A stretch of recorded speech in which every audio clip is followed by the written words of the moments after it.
Hi kids, I'm Storytime Pup, and welcome to the Storytime Pup Show. I'm so glad you came by to play.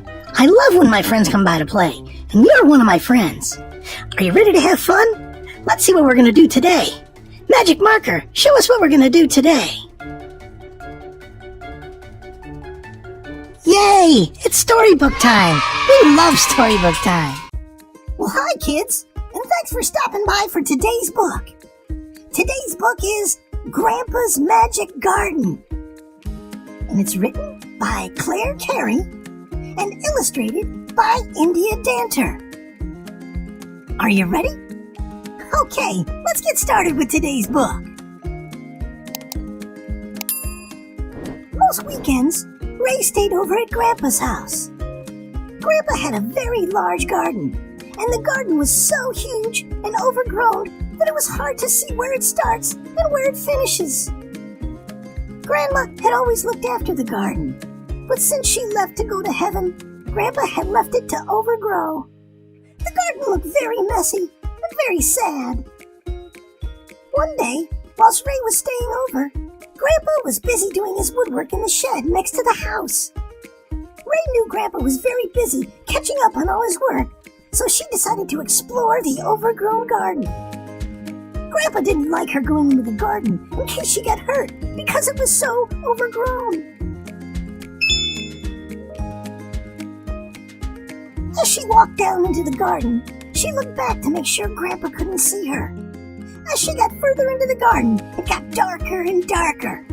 The weeds got thicker, and they were so strong that she felt them crunching under her feet. She struggled to get through. She looked around and noticed a little apple tree. Ray looked at the tree and said to herself, "That's a nice little tree." "I might be little, but my apples are big and tasty." Ray jumped. The voice had come from the tree. "Are you speaking to me?" she asked. The apple tree replied, "Can you see anyone else?" Ray looked around and remembered that Grandpa had told him to stay out of the garden. "No," she replied. The apple tree said, "Well, then I'm talking to you." Stunned, Ray walked down into the garden further, and that's when she heard another voice. "Just where do you think you're going?" This time Ray thought it had to be Grandpa, but it didn't sound like Grandpa. As she looked around, she could see a little mouse in the tree. "Are you speaking to me?" she asked it. The little mouse replied, "Can you see anyone else?" Ray looked around, and there wasn't anyone else to be found. She decided to sit down on the ground to talk to the little mouse. "Hello, little mouse. What is your name?" "Tiny is my name. And tell me, what is your name?" asked Tiny. "I'm Ray." "Will you be my big friend, Ray?" asked Tiny. Ray held out her hand, and Tiny climbed into her palm.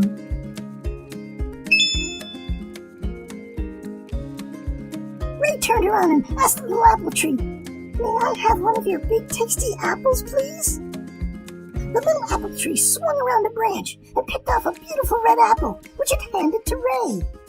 "Oh, thank you very much," said Ray. Ray took a bite of the apple and gave a piece to Tiny. Tiny said, "So, will you be my big friend?" "Of course I will," said Ray. Ray put Tiny back on the ground, and then she looked around and decided to walk further into the garden, followed by Tiny. Another little voice said, "And where are you going now?" Ray looked around and said, "Where's that little voice coming from?" The little voice said, "I'm over here." Ray looked around, and a little butterfly landed on the end of her nose. Ray reached out, and the little butterfly landed in the palm of her hand. The beautiful butterfly of all colors said to Ray, "Follow me." Ray, still eating her beautiful red apple, decided to follow the butterfly deeper into the garden. Tiny was close behind, shouting, "Wait for me!" The apple tree said, "Be careful, look where you're going." Ray was so excited that she didn't listen, nor did she look where she was going. She ran straight into the pear tree. Bonk!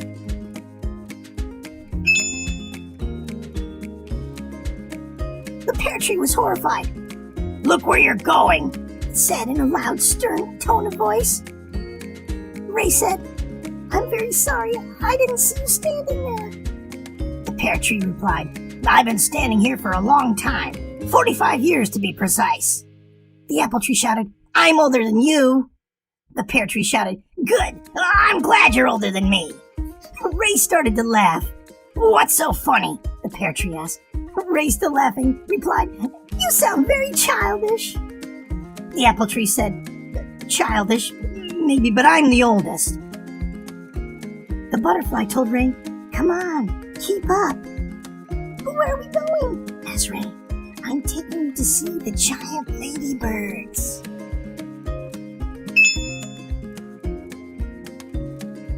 "But where are they?" asked Ray. The little butterfly landed on top of a big pile of weeds and said, "They're under here." Ray looked, but couldn't see anything, only weeds and brambles. "Look closer," said the butterfly. Ray looked very close, but still couldn't see anything. And then she heard another voice coming from under the weeds. This time the voice said, "Can you help me? I'm under here." Ray was tugging at the weeds, but the stems were very sharp and they were hurting her hands. She still couldn't see the giant ladybirds. The pear tree said, "Let me help you." It swooped down one of its big branches, and together with Ray's help, they managed to clear away a massive bunch of weeds. Just as the butterfly had said, underneath was a giant ladybird.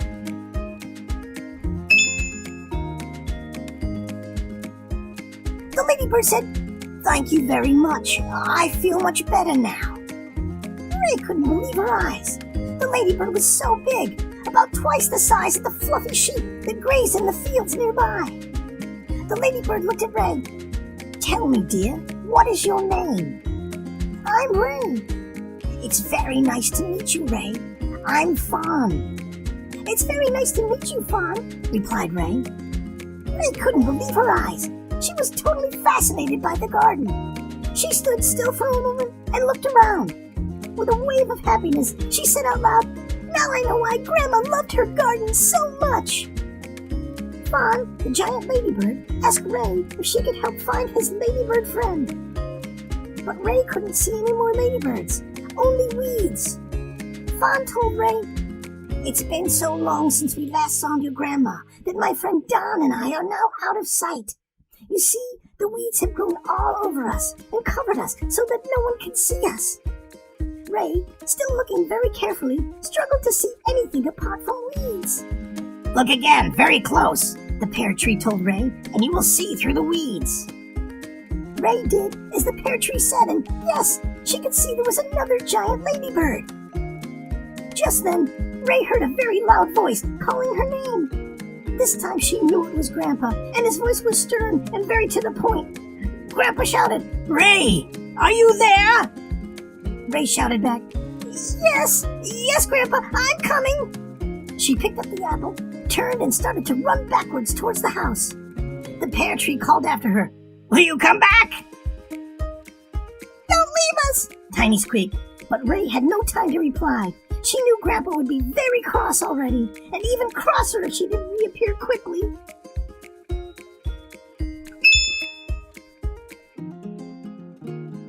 "Ray, I asked you not to go in the garden," Grandpa scolded.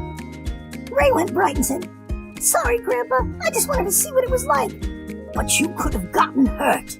"No, Grandpa, although the garden is overgrown, it's very nice, and I made some friends," Ray blurted out, before regretting the last part. Grandpa looked puzzled. "Friends?" he asked. "What friends?" Ray thought for a moment and replied, "An apple tree, a little mouse, a butterfly, a pear tree." Ray started to laugh. "Why are you laughing?" asked Grandpa. "Because the apple tree and the pear tree were arguing about who was the oldest." Grandpa gazed at her, saying nothing. "And then, best of all, I found two giant ladybirds called Fawn and Don." Grandpa smiled and replied, "I never thought anyone would ever find my magic ladybirds." "Magic? But what makes them magic?" Ray asked. "I make them magic," Grandpa replied with a big smile. "Because Fawn asked me to help him," Ray explained. "He was all covered in weeds at first. I couldn't see him, but then the pear tree helped me clear some weeds away. Fawn was so pleased that we managed to clear weeds off him. Grandpa was just shaking his head. I did ask you not to go into the garden. But why must I stay out? Because since Grandpa went to heaven, I haven't had time to look after the garden, because that was Grandma's job. She wouldn't let me go near the garden. Grandma loved her garden and looked after the garden so carefully.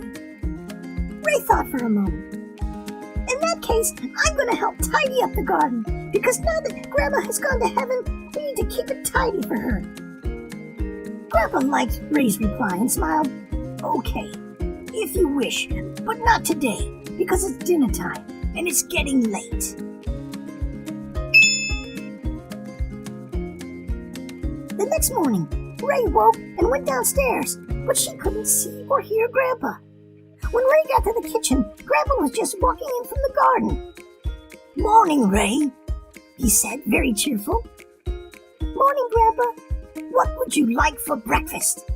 She smiled and replied, Porridge, please. Grandpa began whistling as he started the porridge.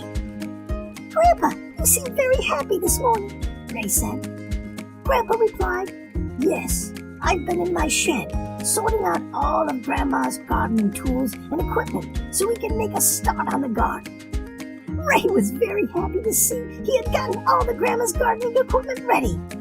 She was so excited that she could barely eat her porridge. After breakfast, Ray quickly went back to her room and got dressed in her oldest clothes so that she was ready for work. After Grandpa had cleared all the breakfast dishes away, he found a pair of Grandma's gardening gloves and gave them to Ray so that she couldn't hurt her hands. Grandpa and Ray made a start.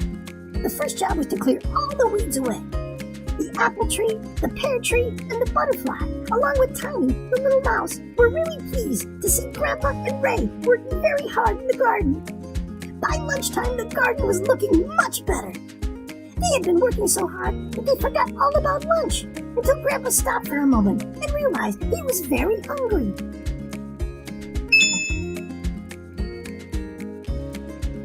Whilst Grandpa was making lunch, Ray made good use of Grandma's old table and chairs that were laying around untidily. Ray stood them up and cleaned them off, then arranged them neatly by the back door. When Grandpa reappeared with sandwiches and a couple of slices of Victoria's sponge cake, he was delighted to see the old table and chairs back in use. Ray, I must say, I'm really enjoying this, Grandpa said. Finally, the garden will be tidy again. Could we clear all the weeds away from the magic ladybirds next? Ray asked. Grandpa smiled and said, That's our next job. After lunch, Ray quickly helped Grandpa pack everything away. Then they both made a start on the magic ladybirds. Ray asked Grandpa, Can you tell me what is magical about the ladybirds? Grandpa smiled. You will have to wait and see, he said. Then he looked a little sad and added, It has been many years since I last saw the ladybirds. To be honest, I worry that the magic may have worn off. Ray was very excited and couldn't wait to see if the magic was still there. She worked and worked. Tiny did what he could to help, but the most important thing he did was giving Ray encouragement. Keep going! You're doing a very good job! The butterfly floated around, watching intently. The pear tree helped by using its branches to reach the weeds and pull them up. The apple tree used its branches to sweep the little path. Finally, the ladybirds were completely free from the weeds. Ray felt so proud and incredibly excited. The garden looked so much better.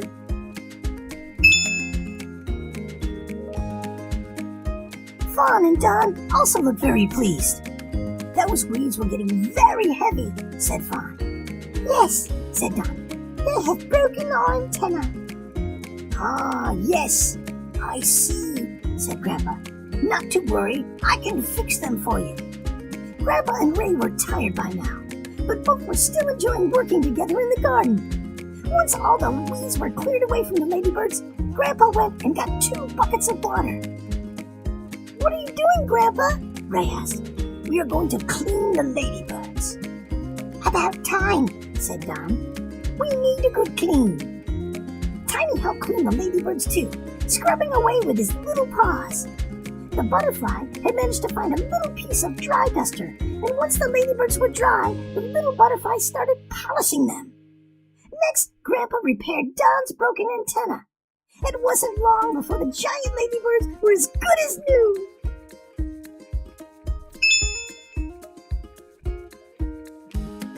Fawn said to Grandpa and Ray, "Now we are nice and clean. You can climb up on our backs."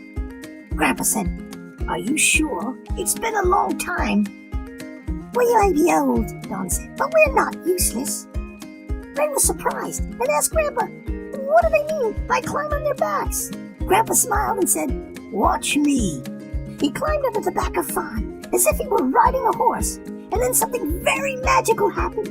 Ray stood watching as Fawn spread out his beautiful wings and started to flap them up and down. Fawn was clearly very strong, and he lifted himself and Grandpa off the ground. Grandpa shouted, "Come on, Ray!" Ray looked at Don, who said, "I'm ready when you are." So Ray climbed onto Don's back. She felt a little nervous. Because Ray was only small, Don smiled and said, "This is going to be fun. Hold on tight to my antenna." Ray held on very tight. "Oh, not that tight." "Oh, sorry," said Ray. Tiny and the butterfly also got on Don's back. "Catch!" shouted the apple tree. "You might get hungry," the pear tree added. Ray looked up in time to catch the apple, then the pear. They had been thrown her way. "Thank you," she replied in a slightly worried tone of voice. Dawn spread her beautiful wings and started to lift off the ground. Not a moment later, they were gone from the garden.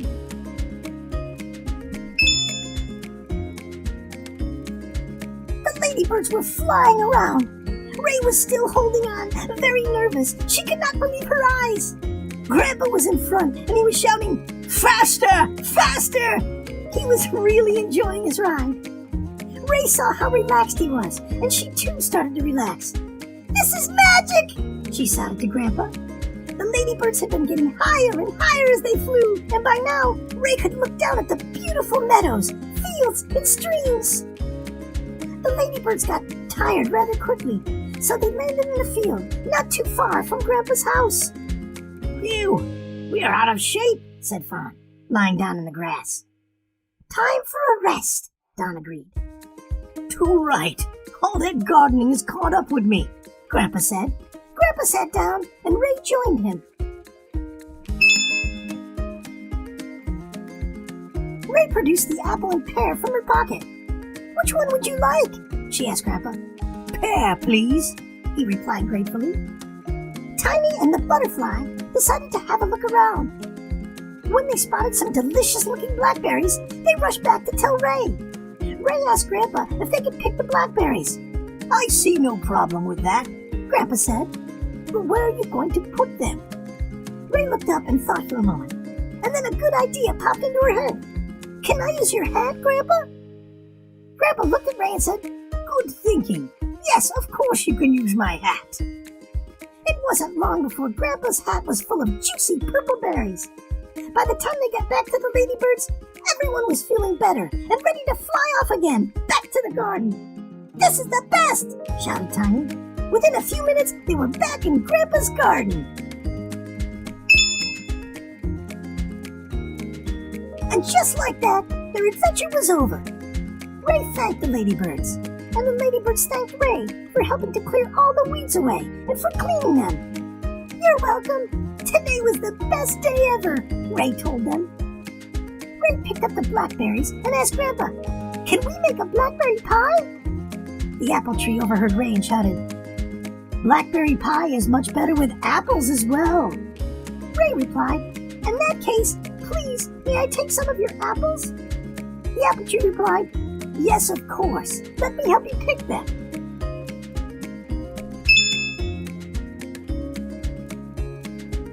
Grandpa said, "I will have to get Grandma's cookbook out."